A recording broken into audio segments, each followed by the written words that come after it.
ایک خاتون تھی حضرت زنیرہ رضی اللہ تعالی عنہ، یہ صحابیہ ہیں، یہ مسلمان ہو گئیں، کفار نے انہیں مارا، تکلیف تھی، بڑی اذیت سے گزری، یہاں تک کہ ان کی بینائی چلی گئی۔ جب نظر آنا بند ہو گیا نا تو دور تھا مکے کا، کفار کی عورتوں نے معاذ اللہ تانا دیا کہ دیکھا نا لات و منات، یہ ان کے بتوں کے نام ہے، معاذ اللہ لات و منات تیری نظر لے گئے، اب تو کیا کرے گی؟ تو انہوں نے جب یہ تانا دیا تو جناب زنیرہ رضی اللہ تعالیٰ عنہ نا ایمان، عقیدہ، یقین، توکل، اللہ کی بارگاہ کی طرف رجوع، سارے حوصلے جمع کر کے کہنے لگی چپ کرو، اگر میرا رب چاہے گا تو اسی طرح میری آنکھیں واپس لوٹا دے گا، پورے توکل سے۔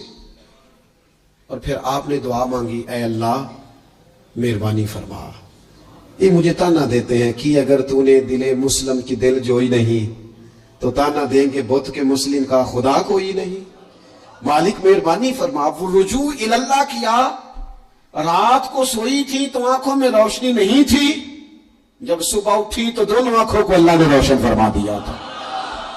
میں عرض کر رہا ہوں کہ وقت ہے ہمارے اوپر کہ اب ہمیں اپنے رب کی بارگاہ کی طرف رجوع کرنا چاہیے۔ جب بندہ اللہ کی جانب رجوع کرتا ہے نا، نبی پاک علیہ السلام نے فرمایا جب تم استغفار کرتے ہو نا تو اللہ ہر مشکل سے نکلنے کے لیے تمہیں رستہ عطا فرماتا ہے، اور اللہ تمہیں وہاں سے رزق عطا کرتا ہے جہاں سے تمہارا کبھی گمان بھی نہیں گیا ہوتا۔ کبھی نہ توجہ کریں، جب پوری طرح ٹوٹ جائے نا پھر توجہ کریں رب کی جانب، جب پوری کوشش کریں کام نہ ہو تو پھر بیٹھ جائیں اپنے مالک کی بارگاہ میں، مالک اسباب جمع کر لیں، اب تو مدد فرما۔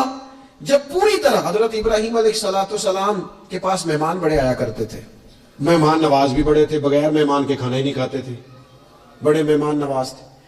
تو قحط پڑ گیا مصر میں، غلہ ہی نہیں ملتا۔ حضرت ابراہیم کا ایک دوست تھا، آپ فلسطین میں تھے، وہ مصر میں تھا، آپ نے اس کے پاس اونٹ بھیجے کہ 4-5 اونٹوں پر غلہ اناج رکھ کے مجھے روانہ کر تاکہ میں اپنے جو میرے پاس مہمان جمع ہے ان کو کھانا تو دے سکوں۔ وہ اونٹ روانہ ہو گئے، حضرت حکیم الامت مفتی احمد یار خان صاحب رحمۃ اللہ لکھا ہے، چلے گئے اونٹ۔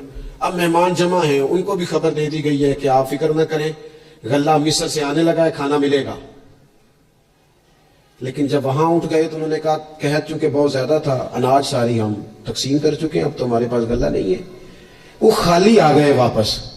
جب وہ خالی واپس آ رہے تھے نا اونٹ، تو جو آپ کے خدام لینے گئے تھے ان کے دلوں میں یہ خیال آیا کہ ہم اگر خالی واپس جائیں گے تو وہ جو مہمان ہیں وہ دیکھیں گے تو وہ تو بڑی آس امید لگائے بیٹھے ہیں کہ ہمیں آج کھانا ملے گا، تو وہ تو بیچارے مایوس ہو جائیں گے۔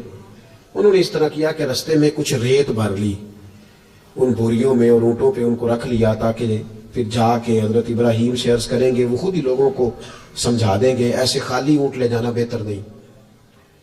حضرت حکیم الامت رحمۃ اللہ علیہ لکھتے کہ حضرت ابراہیم علیہ السلام آرام فرما تھے، خدام نے جا کے اندر جہاں وہ سامان رکھا جاتا تھا وہاں ریت سے بھرے ہوئے بوریے رکھ دیے، وہ چلے گئے۔ حضرت ابراہیم کی زوجہ جناب ہاجرہ اٹھی، انہوں نے کہا میں منہ کھولتی ہوں، گلے کا گندم پیستی ہوں، کھانا بنا کے دیتی ہوں۔ جب انہوں نے منہ کھولا نا اس کا، بوری کا، توڑے کا، اس بوریے کا، تو کہتی ہیں اتنی بہترین گندم نکلی کہ میں نے زندگی میں کبھی نہیں دیکھی تھی۔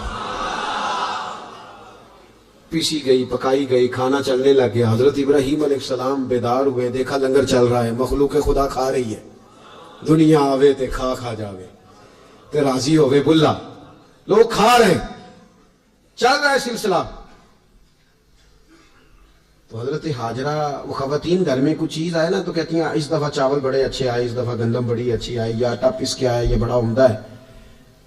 تو حضرت جناب ہاجرہ رضی اللہ تعالیٰ عنہ حاضر بارگاہ ہو کے عرض کرنے لگی، یہ جو آپ کا مصری یار ہے نا،